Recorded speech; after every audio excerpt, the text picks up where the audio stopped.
Rahmanir Rahim. Na'am.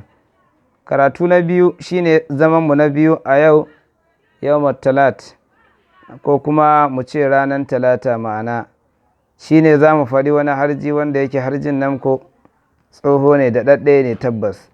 Na'am, kamar yadda yan uwa suke tambaya din gashi kamar haka. Shine zamu fitar da shi akan ca wadda ta fitar da harji akan wadda ta bude wasalinta bata kuma iya rufuwa ba. Fasamma wajahulla tamma la karin tamma ra'aita tamma amin. Ma'ana abun da ake nufi da nan duk inda aka kira sannan a larabcin ƙira'a ta alƙur'ani ma'ana humma ake cewa. Amma wannan keɓaɓɓun su ne suka ta a fasamma wajahulla ma'ana kenan. Wancan kuma ya tashi akan humma ma'ana. To kamar wanda suka ce samma ɗin su ne ake cewa fasamma wajahulla samma la karin samma ra'aita samma amin ma'ana kenan. To kaga dan satu idan aka baka wannan wani karatu ne wanda ko zai taimaka.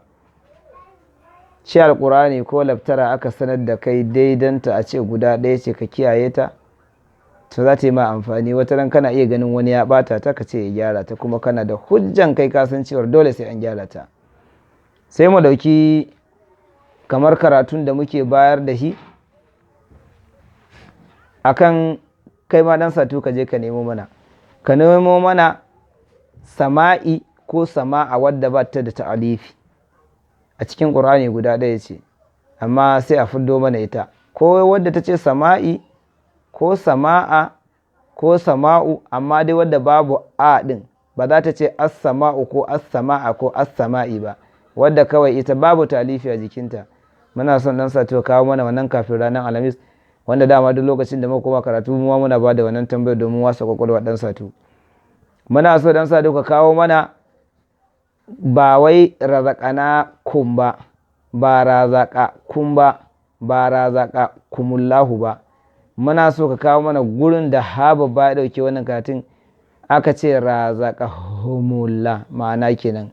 Akwai razaqa kumullah akwai razaqana kum akwai diga shi nan dai amma razaqahumullah wadda ta haba ba ita muna so a kawo mana ita a cikin alƙur'ani dan satu ka shaida ita guda ɗaya ce domin shi harji duk mai guda ɗaya dama mun gaya muku ya fi amfani a cikin harji kuma ya fi wahala in ka rike shi kuma za ka tsira shauran ko sun kai 100 ba ruwanka da su zai wala ka fadi duk inda ka je kawai ka san sai na je guri kaza akwai wani bawan Allah yana da tambaya dan uwa amma saboda dogon rikodin sai dai mu yi fashin baki akan abin da Allah ya hore mana. Yana tambaya ta akan cewa mai risala ya ake gane harji mai gaba ma'ana harji mai hawa kenan. To harji mai hawa dai shi wata hikima ce da basira wani ilimi ne mai zaman kansa wanda masu harji suke dogara da shi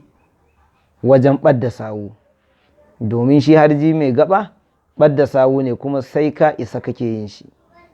Mu ɗauko kamar alal misali kamar yanzu da jin ƙarami da abun da ake kiran shi a ko a ɗaure shi ko ba a ɗaure ba wanda zai zo a jikinsa gabansa kuma a sa nun guda wanda ya ɗauki shi ba alhamza ba ce ko kuma ce alifi na kan gora na tsaye allikafa ne.